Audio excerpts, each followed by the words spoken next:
राम भाई और बहनों, जय करा वीर बजरंगी, जय करा वीर बजरंगी। मेरे हम उम्र मेरे साथियों, अरे इधर भी दे दो भाई। मैं कोई नई बात करने नहीं आई हूँ यहाँ पे, मुद्दा सबको पता है, इलेक्शन है। अरे इधर भी दे दो। शाहीन बाग है, शाहीन बाग का कारण क्या है? सीए के खिलाफ कर रहे प्रोटेस्ट। सीए का मतलब पता है? अरे तो टोपिया है ना यार। हमारे बीच में हमारे ओबला विधानसभा के प्रत्याशी भाई बिरंसिंह जी आए, उनका सब तालियां बजा के स्वागत करेंगे। भारत माता की, भाई बिरंसिंह, भारत माता की, भारत माता की। बहुत अच्छे बहन जी, पूजा ठाकुर जी आपके बीच में।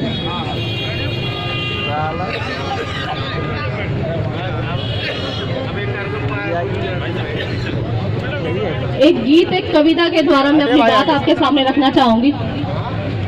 राष्ट्रवादी जो देश का नागरिक, बहन के साथ जो अपने आप को हिंदुस्तानी मानता है, मेरी बहन है, किसी जात बरादरी में बटा हुआ हिंदुस्तानी नहीं, केवल हिंदुस्तानी, सनातनी हिंदू, जो भारतीय है, जिसे गर्व है अपने भारतीय होने पर, जिसे गर्व है अपने हिंदुस्तानी होने पर, वो कम से कम मेरी इस कविता को समझेगा। अगर समझ में आए तो लास्ट में जयकारा वीर बजरंगी का देके हम अपनी बात को समर्थित करेंगे, समर्थन देंगे। बने हम हिंद के योगी, धरेंगे ध्यान भारत का। किसके योगी बनना है? हिंद के। हिंद कौन? हिंदुओं का, हिंदुस्तान। बने हम हिंद के योगी, धरेंगे ध्यान भारत का। उठाकर धर्म का झंडा, करे उत्थान भारत का। बने हम हिंद के योगी, धरेंगे ध्यान भारत का। गले में शील की माला, पहनकर ज्ञान की कफनी, पकड़कर त्याग का झंडा, रखेंगे मान भारत का। पकड़कर धर्म का झंडा, रखेंगे मान भारत का। किसका झंडा पकड़ के रखना है?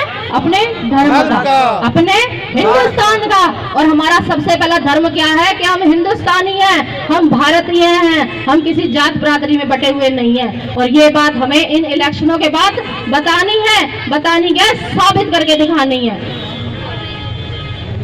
सरों में तान भारत की है, मुख में आन भारत की, रंगों में रक्त भारत का, नयन में मूर्ति भारत की।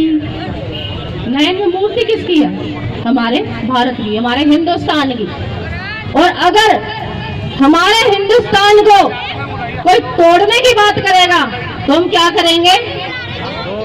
हम एकजुट होके उसको इस बात को साबित करेंगे, प्रमाण देंगे कि हमें बांटने की जरूरत नहीं है, हमें समझाने की जरूरत नहीं है। हम देश के युवा हैं, हम यूथ हैं, हमें समझाने की, पढ़ाने की जरूरत नहीं है। हम सब समझते हैं, हम सब जानते हैं, हम सब पढ़े लिखे हैं। सीए का मतलब क्या है? क्या कहना चाह रहा है विपक्ष? कहना क्या चाहता है? जो ये पार्टियां सीए को समर्थन कर रही हैं, उनका कहने का मतलब क्या है? सीए का मतलब, सीए किसी की नागरिकता छीनता नहीं है, सीए तो नागरिकता देता है। जो हमारे देश से बाहर जो हमारे हिंदू हैं, भाई बहन है, सिख हैं, ईसाई हैं, जो कि अल्पसंख्यक होने के कारण वहाँ प्रताड़ित हो रहे हैं, उनको मानव अधिकार के तहत या फिर इंसानियत के तहत मोदी जी ने देश में लाने के लिए एक कानून बनाया जिसको कहा गया सीए। अब यहाँ हिंदू किस तरीके से रहेगा ये भी यही डिसाइड करेंगे, और वहां से हिंदू यहाँ आके रहेगा ये भी यही डिसाइड करेंगे। फिर हम कौन है? केवल टैक्स पे, सिर्फ टैक्स पे करेंगे और इनकी मनमानी सहेंगे। मकसद क्या है हमारा? क्या हम किसी को देश से बाहर निकालना चाहते हैं? क्या मोदी जी ने कभी उस मंच से, अमित शाह ने उस मंच से, या राजनाथ ने कभी उस मंच से ये बात कही कि हम किसी को भी देश से निकालने की बात कह रहे हैं? उन बांग्लादेशियों को देश से बाहर निकालने की बात कर रहे हैं, उन रोहिंग्याओं को देश से बाहर निकालने की बात कर रहे हैं, जिनकी वजह से जो ये विपक्ष के नेता गाते रहते हैं जीडीपी गिर रही है, जीडीपी गिर रही है। किसकी वजह से जीडीपी गिर रही है? महंगाई किसकी वजह से हो रही है? आज हम बेरोजगार है, किसकी वजह से बेरोजगार है? ठीक है, मैं मानती हूँ इस बात को, अपना कमा रहे हैं, अपना खा रहे हैं, लेकिन संसाधन तो हमारे देश का ही इस्तेमाल कर रहे हैं मेरे भाई। पढ़े लिखे हो, सब समझते हैं इस बात को। मेरी लड़ाई या हमारी बीजेपी की लड़ाई या हमारे किसी भी सदस्य की लड़ाई किसी विशेष समुदाय से नहीं है, उन देश के गद्दारों से है जो देश को तोड़ने की मंशा रखते हैं और अपनी गलत विचारधारा के तहत उसको अंजाम देने के लिए हमारे ही समाज के लोगों को भटका के उन्हें उस राह पे लगाते हैं। अभी का आप अंजाम देख लो। सर्जिल इमाम की वीडियो किसने देखी? जरा हाथ खड़े होकर के बताना मुझे। सर्जिल इमाम की वीडियो किसने देखी? उसने कहा हम असम को इंडिया से इधर से काट देंगे। काटने का मतलब था ना, उसको अरेस्ट किया दिल्ली पुलिस ने। अब आप ये देखो, जेएनयू में नारे लग रहे हैं कि सर्जिल के सपनों को हम पूरा करेंगे। क्या सपना पूरा करोगे भाई? देश को तोड़ोगे? कोई भी देश का युवा है, चाहे वो किसी भी समुदाय से है, वो ये चीज तो समझता ही होगा। देश को टूटने का मतलब क्या है? कितनी बार तोड़ोगे देश को? कब तक हमारे धैर्य का इम्तिहान लेते रहोगे? कब तक? बात सिर्फ इतनी है, हमारे धर्म में क्या सिखाता है? जो चींटियों तक को दान आटा डालते हैं, जो गाय को रोटी खिलाते हैं, जो कुत्ते को रोटी खिलाते हैं, जो पीपल के पेड़ में धागा बांध के दिया जलाते हैं, आप उनसे ये चीज कहना चाहते हो हमें देश से निकाल देंगे? अगर हमारे दरवाजे पर कोई कुत्ता बैठा है ना मेरे भाई, हम अपनी थाली का टुकड़ा उसको डालते हैं, रोटी खाने के बाद डालते हैं। और आज वही लोग हम पे तन के खड़े हैं कि हम जो चाहेंगे वो होगा। आज हम तुम्हारे दरवाजे पे खड़े हैं ठीक है, लेकिन इस दरवाजे के अंदर कौन घुसेगा वो हम तय करेंगे। तो कौन तय करेगा इस बात को? अगर हम अपने हिंदू भाई को, अपने सिख भाई को या अपने ईसाई भाई को अपने देश में रखना चाहते हैं इंसानियत के नाते, तो वो हमारे देश में रहेगा या नहीं रहेगा वो कौन निश्चित करेगा? हम भारतीय करेंगे। बात हिंदू की नहीं है, बात भारतीय होने की है, बात अपने अस्तित्व को बचाने की है। और जब जिस देश ने इस मामले में ज्यादा इंसानियत दिखाई है ना, तो मेरे भैया इतिहास उठा के देख लो, इतिहास वापस अपने आप को दोहराएगा।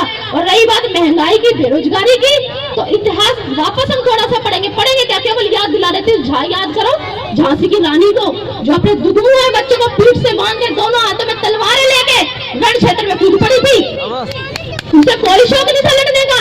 हर औरत को शौक होता है बन सवर के अपने घर में रहने का। उसे ऐसी क्या सनक थी जो अपने बच्चे को पीठ से बांध के रण क्षेत्र में कूद पड़ी थी? क्यों? उसे गुलामी स्वीकार नहीं थी। उसने गलत के आगे अपने हाथ नहीं लोग टेके, माथा नहीं टेका उसके आगे। फिर लेते हम शिवाजी को। शिवाजी ने केवल गौ माता की दुर्दशा देख के मुगलों से लड़ाई करी थी।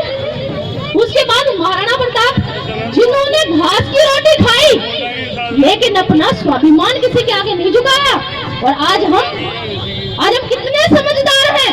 निज स्वार्थ के लिए भारत माता के सम्मान को रोंदने में हमें तनिक देर नहीं लगती। हम 2 मिनट में कहते हैं मिला क्या? अरे टमाटर इतना महंगा हो गया, अरे प्याज इतना महंगा हो गया। जिसने घास की रोटी खाई उसके बलिदान के ऊपर, इसके त्याग के ऊपर हमारे यह शब्द गाली हैं, अपमान नहीं है, गाली है उन महापुरुषों के लिए जिन्होंने सब कुछ बलिदान कर दिया। केवल हम सुखी रहे, हम जिंदा रहे, हम बने रहे अपने स्वाभिमान के साथ, अपने धर्म के साथ, अपने तिलकों के साथ। सिखों ने अपने गर्दनें कटाई जो हमारे तिलक बचे रहे। और आज हम उसका क्या सिला दे रहे हैं? केवल आलू प्याज टमाटर के लिए अपने राष्ट्र धर्म को दांव पे लगाने में 1 मिनट में नहीं चूक रहे। अभी 6 महीने में सब कुछ फ्री होने लगा। 6 महीने से पहले कहाँ थे हम? पहले खाना नहीं खाते थे क्या? हम पहले रोटी नहीं खाते थे क्या? हम बसों में नहीं चलते थे क्या? पैदल यात्रा करते थे? बिल्कुल सही बात है। अभी 6 महीने के अंदर नींद खुली तो सोचा वोटर को लुभा ले और सब कुछ फ्री में बांट दे। किसका बांट रहे हो भैया तुम? टैक्स का, जो कि दिल्ली का पैसा आया है।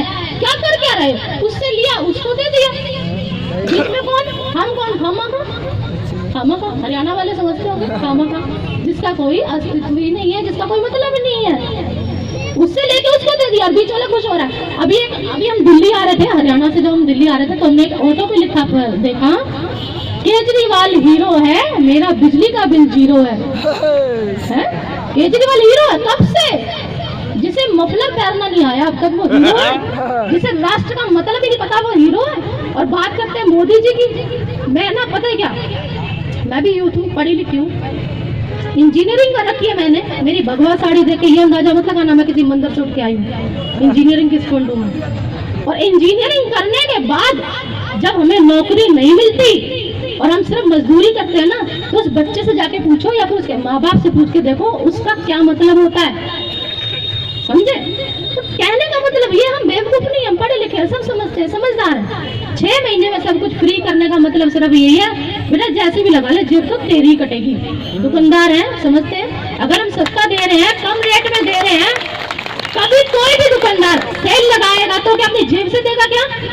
बताओ, जेब से देगा? जो सेल में सस्ता सामान मिलता है कहाँ से आता है? जेबें तो हमारी कटती है ना। फिर भैया ये करोड़ों का कैसे फ्री में दे रहा है? करोड़ों से दे रहा है ना, तो अरबों के हिसाब से ले भी लेगा, तो जरा सा संभल के। कश्मीर की तरह खाली करवाएगा दिल्ली को। और दूसरी चीज, जो चीज अब शाहीन बाग में हो रही है, प्रोटेस्ट कर रहे हैं, नारे लगा रहे हैं, उल्टा सीधा बोल रहे हैं। एक कश्मीरी पंडित ने, दिल्ली का ही था, उसने बयान दिया था कि जो चीजें अब हो रही हैं यहाँ पे, यही चीज कश्मीर में हुई थी। अगर पाकिस्तान जीतता था, मतलब हारता था, तो ये पत्थर हमारे घरों में मारते थे। हम कहते थे कोई बात नहीं, BSF है, आर्मी है, सब बचा लेंगे। अगर किसी ने कुछ उल्टा सीधा कर दिया तो पत्थर हमारे घर में, तो उसका क्या निकल। अब बहुत से लोग कहते हैं हम तो पैसे वाले रईस हैं, हम बचा लेंगे अपने आप को, हम सिक्योरिटी लगा लेंगे। काहे की सिक्योरिटी? कैसे पैसे वाले? कश्मीर में जो लोग रह रहे थे उनके अखरोटों के बाग थे, उनके सेबों के बाग थे, बड़े रईस लोग हुआ करते थे। उनके व्यक्तित्व से पता लग जाएगा। क्या वो नहीं खदेड़े गए? रातों रात अपने बच्चों को छोड़ के, अपनी पत्नियों को, बहनों को छोड़ के वहां से भागना पड़ा। तो फिर सबसे पहले क्या? राष्ट्र बना, उसके बाद व्यक्तिगत भी बाद में।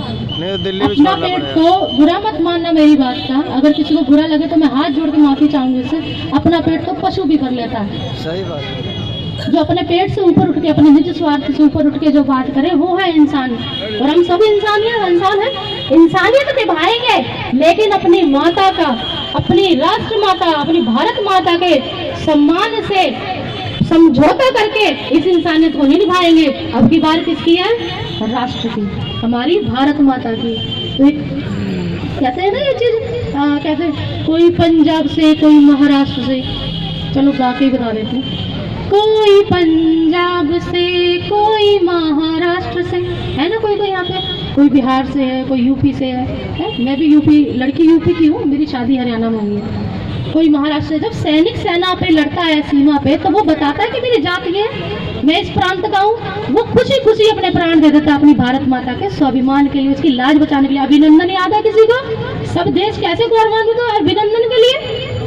अब फिर अभिनंदनों की जरूरत है मेरे भाई। तुम्हें सीमा से बाहर नहीं जाना, सीमा में रहते हुए अपने देश के गौरव को बचाना है, अपनी भारत माता की लाज को बचाना है, उसका सम्मान बचा के रखना है। तो एक थोड़ा सा 1-2 लाइन गीत के साथ मैं अपनी बात को खत्म करूंगी। कोई पंजाब से, कोई महाराष्ट्र से, कोई यूपी से है, कोई बंगाल से। कोई पंजाब से, कोई महाराष्ट्र से, कोई यूपी से है, कोई बंगाल से। तेरी पूजा की थाली में लाए हम फूल हर डाल के, फूल हर डाल के। तो हम क्या हैं? हम श्रद्धा सुमन हैं, हम पुष्प हैं। अगर कोई मतलब हम आतंकवादी की बात सुनते हैं, उसने ये कर दिया, बम ब्लास्ट कर दिया, तो दिल कैसा करता है? साले को जाके गोली मार दे। तो कैसा मन करता है? जाके मन करता है ना गोली मारने का, मन करता है ना गोली मारने का। बहुत से लोग ऐसे गरीब हैं, क्या करते हैं? अरे हमें छोड़ देते तो हम जाके सीमा पे 1-2 गोली उसको मार लाते। करते नहीं चीज। तो अभी मैं गोली नहीं मारनी, हमें तलवारें नहीं चलानी मेरे भाई, अपने शीश नहीं कटाने, अपनी बहन बेटियां दाव पे नहीं लगानी। अगर हम चाहते हैं कि आतंकवादी के सीने में एक बुलेट लगे। हमारे बीच में संजय धोत्रे जी, केंद्रीय मंत्री भारत सरकार, हमारे बीच में तालियों से स्वागत करेंगे केंद्रीय मंत्री जी का। संजय धोत्रे जी महाराष्ट्र से सांसद हैं,